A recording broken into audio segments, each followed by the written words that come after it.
Wait lang po, ma'am. Coming.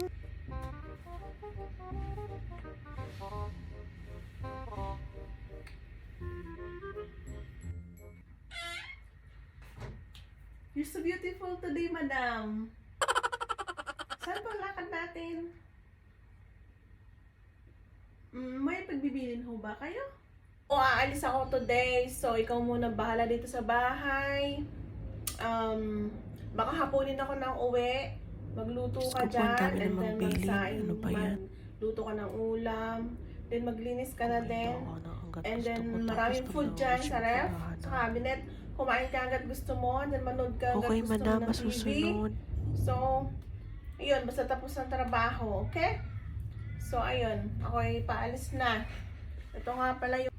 At baka dumating yung deliver, pakibayaran. Ito yung ano, sabihin mo umalis lang ako, okay? So, ayun, mana, aalis na ako. Ikaw na bahala dito sa bahay. Magluto ka din yan, maraming pagkain din yan. Manood ka ng TV, hanggat gusto mo. Maraming prutas. Marami din ditong mga kapitkain sa cabinet. Maraming foods. So, ayun. Ako'y gogora na. Yes, ma'am. Huwag po kayo mag-alala.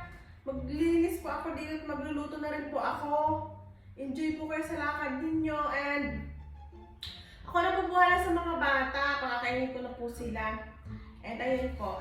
Ingat po kayo, madam. Bye-bye. A few minutes later. Mana, nandito na ako. Palinis nitong isda.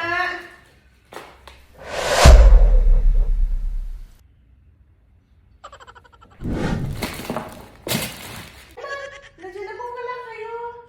Nanonood po ako ng TV, tsaka kumain na rin po ako. Hindi yun po yung binili niya sa akin, di ba? Kumain ako. Tapos manood ako ng TV hanggang gusto ko.